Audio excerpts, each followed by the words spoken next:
¿Qué tal? Buenas tardes. Tengo el gusto de presentar el trabajo que lleva como título Capital Social, Programas y Superación de la Pobreza, en el marco de la materia Programas de Desarrollo Humano que corresponde al cuarto cuatrimestre del doctorado en Desarrollo Humano de la Universidad IEXPRO. Mi nombre es José Ramiro Ortega Pérez.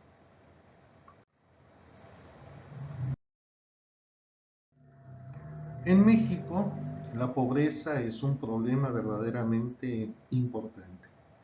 La pobreza podemos decir que es histórica y francamente podemos señalarla como un atentado a los derechos humanos. Para darnos una idea, señalemos que la Coneval, la Comisión Nacional de la Política de Desarrollo Social, establece que el 43.9% de la población se encuentra o nos encontramos en situación de pobreza. Y el 8.5% lo hace en indicadores de pobreza extrema. Otras estimaciones son un tanto más delicadas porque establecen que es prácticamente el 20% de la población, es decir, de ese 8.9 subimos hasta el 20, que no cuenta con los recursos básicos para satisfacer necesidades mínimas. En el mismo sentido se presenta una enorme inequidad porque mientras que autores como Arriagada establecen que eh, México se encuentra en una de las 15 mejores economías del planeta en los últimos 2 años, del 2018 a 2020. Tenemos datos donde se han empobrecido 5.4 millones de personas, mientras que 13 de las personas más ricas incrementaron sus ingresos en 33.1 millones de dólares. Al panorama de la equidad, de la inequidad, le podemos agregar una pregunta que para nosotros es fundamental.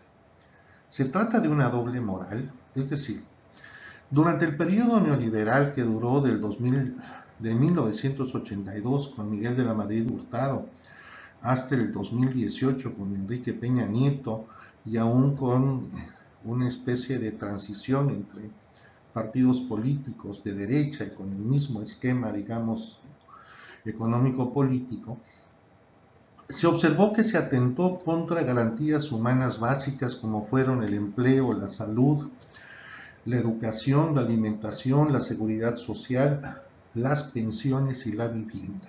Es decir, la tendencia fue a privatizar, a deshacerse de estas cuestiones y por otro lado a dejar que cada ciudadano se valiera como pudiese.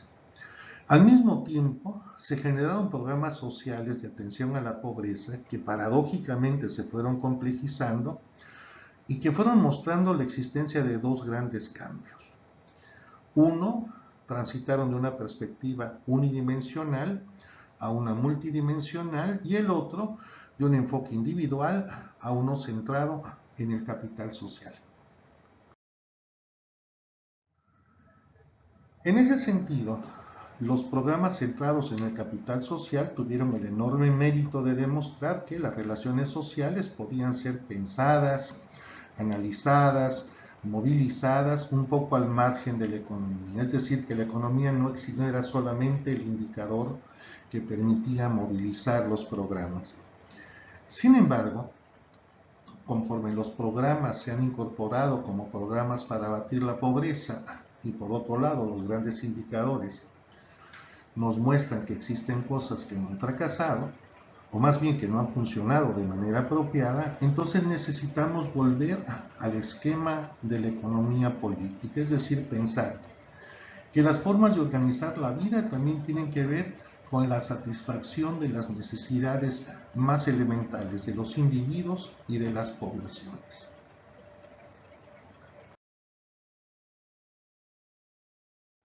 En esta medida, si bien los programas han incorporado una serie de implicaciones que desde el punto de vista epistemológico son importantes, ¿no?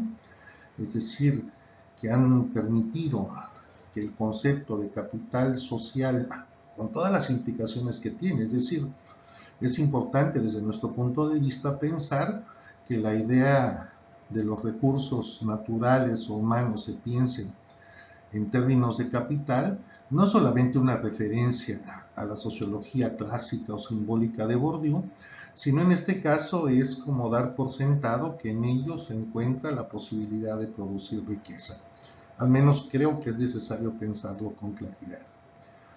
Con todo se pueden reconocer dos aspectos.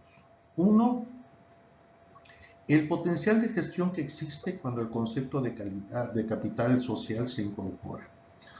Y dos, que a partir de él precisamente se generan posibilidades de acción dentro de estrategias que habrá que pensar si pueden ser solamente sectorizadas o integradas a dinámicas de conjunto, no solo a programas, a dinámicas de conjunto. Esto, sobre todo lo señalamos, que nos parece estratégico, sobre todo bajo un modelo diverso del modelo neoliberal. En ese sentido, aquel llamado que don Carlos Marx realizara durante el siglo XIX a los filósofos diciéndoles que ellos se han dedicado a comprender el mundo, que lo que se trata fundamentalmente es de transformarlo, nos hace pensar que la acción política no puede rebajarse ni aunque hacer partidario, y menos aún a una concepción de participación ligada a la democracia neoliberal. Se requiere pensar que la acción política verdaderamente tiene que insertarse dentro de un programa general de transformación del conjunto de las relaciones sociales. No puede ser solamente una cuestión sectorial o particularizada.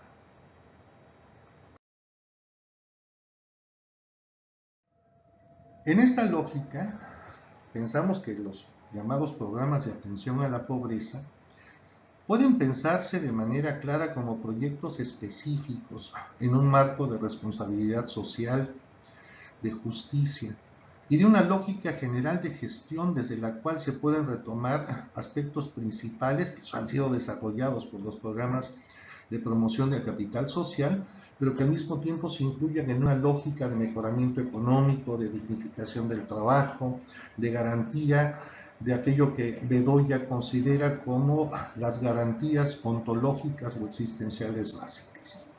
Estos aspectos resaltados en los programas son la obligatoriedad del intercambio social, la reciprocidad de las relaciones sociales, la estimación de recursos individuales y comunitarios, las relaciones sociales existentes, el tiempo en que éstas se pueden consolidar, incluso la solidez o fortaleza constituente. Al mismo tiempo, estos programas han sido eficaces en mostrar que las redes sociales, las redes de relaciones sociales, las reales y las que se pueden generar, también tienen diferentes alcances que a veces impactan solo al individuo, a su familia, a ciertos sectores de la comunidad beneficiados por los programas o que también pueden convertirse en mecanismos de gestión política a gran escala. Nuestra idea en este caso es que esos programas o proyectos específicos pueden, como señalan muy bien Arriagada y Miranda, evaluarse a profundidad para garantizar que los logros que se produzcan en ellos sean efectivos y que de alguna manera se han podido mostrar como que se construyen nuevas identidades, es decir, no solamente el sujeto identificado con la comunidad, sino identificado también con una forma de participación, donde a veces también es necesario evaluar las rupturas y los conflictos existentes en el marco comunitario. A lo largo del tiempo se ha observado que el que solamente se puedan beneficiar unos cuantos grupos ha hecho que esto entre en conflicto con otros sectores de la comunidad. Evaluar también la permanencia, es decir, la solidez que se produce en el intercambio social. Romper con formas de aislamiento que pueden ser desde geográficos, sociales, comunitarios, etc. Y sobre todo evaluar un punto que ha sido vital para conseguir la participación de los individuos y los grupos, que es la capacidad de reciprocidad.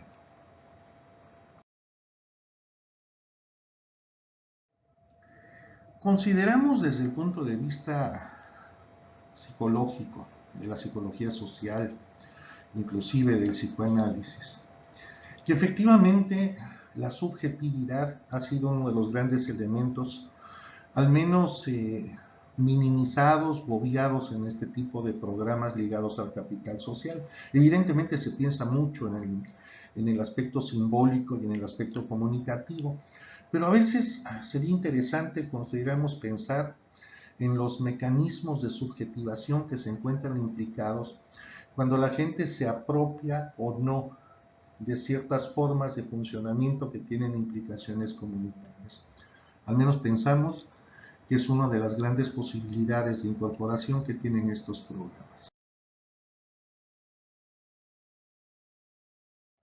Del mismo modo, el concepto de memoria histórica, que aparece como un registro de aquello que ha sido el patrimonio y la historicidad de las comunidades, también hay que recuperarlo, digamos, en el nivel macro, ¿no? En el nivel social. El proyecto de salud mental en Nicaragua, emprendido durante los años 80, hasta inicios de los años 80 del siglo pasado, la participación comunitaria, inclusive hasta de la organización guerrillera, del zapatismo en México y de otras experiencias comunitarias, nos han mostrado algunas cosas que son importantes. Primero, que verdaderamente se requiere movilizar una mentalidad comunitaria. En Nicaragua aprendimos que las comunidades son más sanas en tanto son más participativas. Y con Marcos se puso de moda, o más bien en boga, una idea que ahora es retomada por el presidente mexicano. El mejor ejercicio del poder consiste en mandar obedecer. Por lo tanto, no solo se trata de programar, sino de pensar la pobreza como una deuda histórica a la cual hay que no solo combatir, sino además resolver en un marco de justicia y de equidad. Muchísimas gracias.